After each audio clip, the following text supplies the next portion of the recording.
Well-known Libertarian, Republican, Ron Paul is back with us. Ron, how are you? I'm doing fine. Thanks for having me on. You know, why do I have a better relationship with Rand Paul than you? I mean, we showed it the other night on TV. All your supporters throwing snowballs at me. What did I do to you? I never went after you. Well, I mean, they thought you were friendly and would engage in a friendly snowball fight. I mean, they thought you were. See, my crew of people are very, very young, and they're young at heart, and they still play. And did you ever have a snowball fight when you were a kid? Listen, you don't want to know how much trouble I got in with snowballs when I was young. The list is too long here for this program. Okay. You know, it's funny because we got a lot of reaction to you being on TV the other night, and we always appreciate having you on, and thanks for being with us. And by the way, I did enjoy your book, and I've now completed it. And it really is. It's called Liberty Defined: 50 Essential Issues That Affect Our Freedom.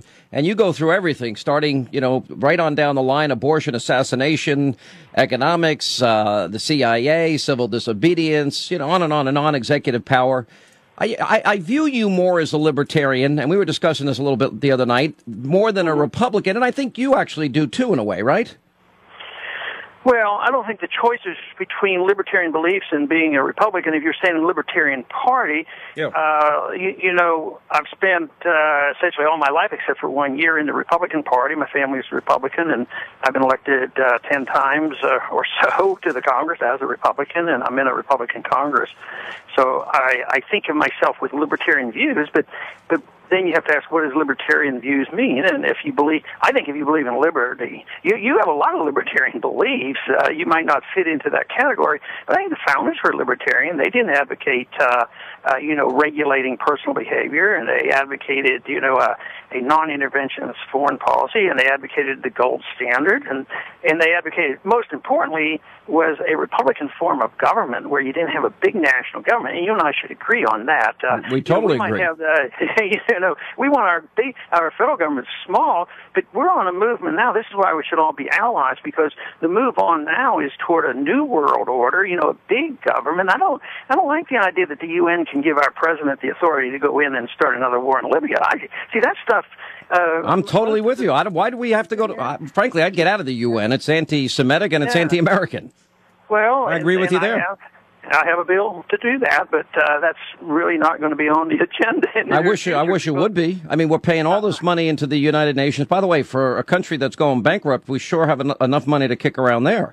And this is where you and I think, have a lot of agreement on economic issues about the role of government in our lives. I think you remind people about our Constitution, those principles.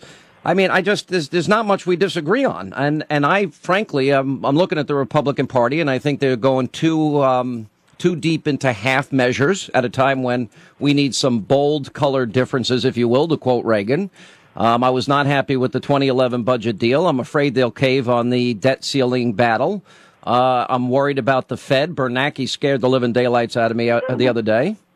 That's good to hear. I'm glad you're with us on that one. By and large, I'm looking to the Republican Party to be the conservative party in the country. And, those bold differences that Reagan talked about is what I want to see. You find yourself often at odds with the Republican Party. I mean, how can we... Because I don't think they're good conservatives is the reason. But, it's all a matter of what you're conserving.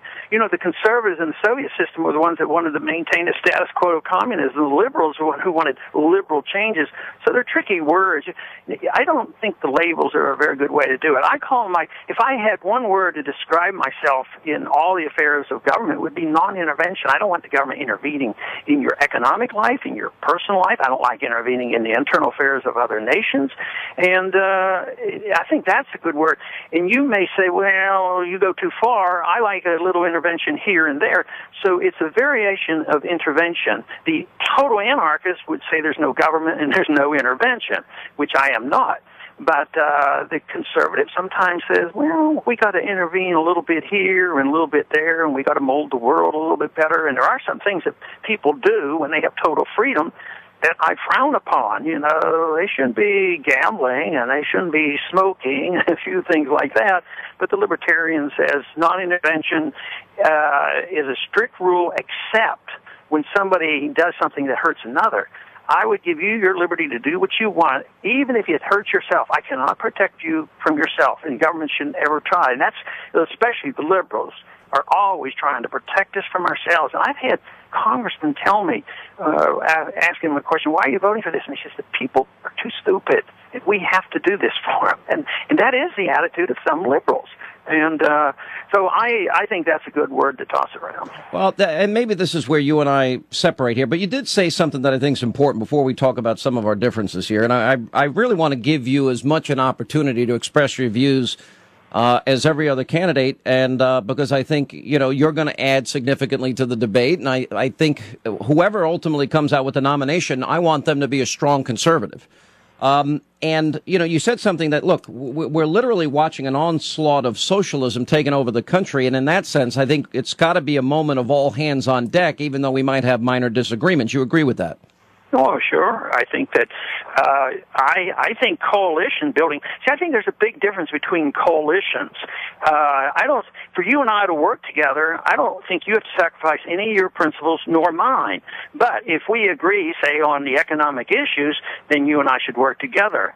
But I do this because sometimes I think the left have a better position, on some of the civil liberties. And then so I work a coalition with them. They might say that our government shouldn't assassinate people without a trial. And right now, that is the policy. I can't imagine any American supporting it, but it's there, and it's people accept it and say, well, it won't be me. It's only assassinate those bad guys. Well, it's Executive Order 12333 that prevents that from happening. Well, it's theoretically, but Obama, his administration has announced that when there is an American citizen that we have no other alternatives, and we can't get him into court, our goal, our purpose, our responsibility is to assassinate him. But that was announced in a committee. Yeah, but I got to be honest. Don't put me in the position of defending Obama, because there are some of the world dictators which I would drop up, like Reagan when he dropped the bomb on Gaddafi's house. Whoops, sorry. I thought that was the right thing to do, but I don't want to get off on a tangent here. The biggest area of disagreement, we have two areas of disagreement with you, and I just want to air them out a little bit here. Well, when you were on the program the other night, you kind of took me aback because on, for example, the war in Iraq and Afghanistan, I know we disagree, but you seem to suggest that somehow it was our policies that caused these radical extremists to hate us. And I want to give you a chance to expand on that, because this war on terrorism, this battle, this caliphate, this desire for worldwide Sharia goes back many, many, many years. And I don't think there's anything that America did to cause this war on terror, except now we're defending ourselves. Yeah, I think that exists always to some degree in all religions.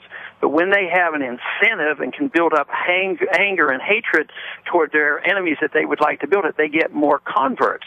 So when we go into a country, say like Iran, and install the Shah, who is our puppet, to protect our oil interests, those radicals use that and say, see what the United States does?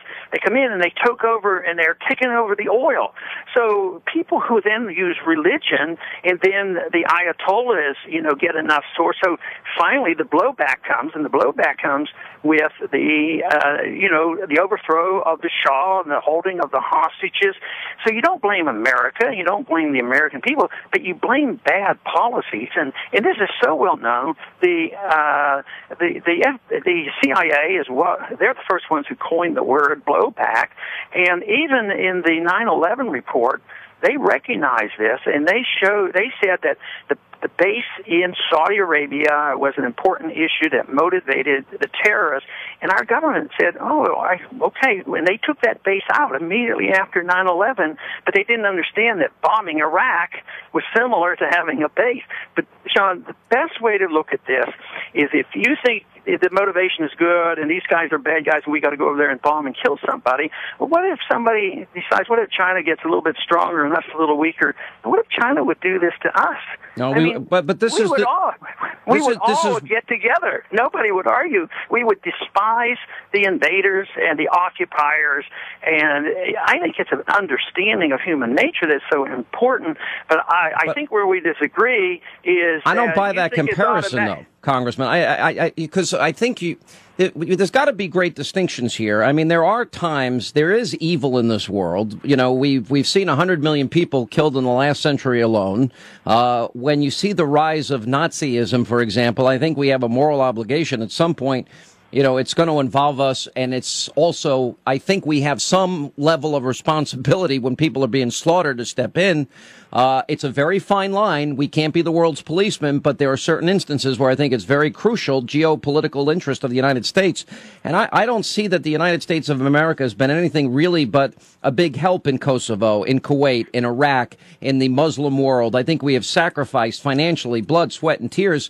And, you know, the idea that radical extremists want to use one issue or another to justify their hatred and their extremism, I don't buy that we're responsible for that. I think it's pre-existing, and there's a real, clear, present danger of Islamic extremism to this country and to the world. Well, I guess that's where we're going to disagree, because going into these various places defies constitutional authority, and it defies, you know, logic and advice of the founding fathers. And I don't see any benefit for us to do this. And there's problems all around the world, and you just can't solve all those problems. We didn't go into China when they were killing their own people. But constitutionally, don't we need Congress to offer their support for any declaration of war? I don't want to get into a battle over the War Powers Act, but if Congress authorizes the use of force, it's a legitimate military action if deemed necessary by the president at that point. And that was given to President Bush. Yeah, but even so constitutionally, I mean, it means must. It stands up to muster. It was better than Obama, but it started even with Truman going into Korea, UN, go into UN, NATO, loss of sovereignty. Well, let me ask you one question. Go ahead. You host the program. I'll be a guest. Go ahead. Okay, I want to ask one question. Is Woodrow Wilson a hero of yours? No. Were you out of your mind? Well, okay, but Woodrow Wilson is that foreign policy that we're following. His whole theme was making the world safe for democracy. He got us involved when we shouldn't have been involved, which led to World War II. So we see him as really a serious problem. Now, you say, well, you use the analogy about Hitler. Hitler declared war against us. Nobody. And to throw that out and say, well, my policy means I don't want to fight Hitler, I don't think that's a fair comparison. Well, I just think that if we see that the world, and that's just an extreme example. You know, the 9/11 Commission report, which you cited, said they were at war with us, we weren't at war with them. So at that point, after the embassy bombings, Kenya, Tanzania, the USS Cole, the first Trade Center bombing, you know, we didn't do anything. And if they're at war with us, they've declared it, and they're saying it openly and then acting on it, we've got to fight back. You have to ask, why have they declared war against us? It's not, but are you saying sincerely? They believe sincerely that we were the initiator. Now, you may disagree with that. Well, do you agree? Wait. This is important. Do you agree? Do you think we initiated this hostility towards us? Because I believe that we've been ever so kind to the Muslim world, honestly, and we've sacrificed greatly for the Muslim world. I think we're 6,000 miles away from home, and we've killed a lot of people. Right now, we're killing innocent people. But look at how many lives we've also saved. I mean, I've given you a whole bunch of examples: Kuwait, Kosovo. You name all these countries. Indonesia. You know, who was the first country to go to their aid after their tsunami? It was the United States. The United States has literally helped these emerging democracies and countries at a time when no one else would help them. Okay, I guess we need a mathematician to add them up, because, you know, when Madeleine Albright was asked about how many children died from American policy in Iraq, she agreed about 500,000, but that's the price you have to pay. And the Muslim world believes that. She even confirmed it. And if you don't think that's enough to people get angry, then there's no way for us to do much on counting. But I think statistically, if you counted the innocent life versus the few bad people we kill, right now our enemy is the Taliban, because they represent radical Islam. But the Taliban is not Al-Qaeda. The Taliban are the people that they're aligned and connected with Al-Qaeda, and they also harbor Al-Qaeda in Afghanistan, Pakistan, and all throughout the region. Why though can we tolerate a policy where they were our allies? And Saddam Hussein used to be our ally when Bush or Reagan was president. You know, this is the stuff that I just go nuts over. You know, once again, you can be you can be their best friends of these vicious dictators. They turn around and then it's all our fault or their fault. You know, I just think we should stay out of it. Because I don't think it's. I'd love to have that worldview, and I got to run here, and I'm not trying to.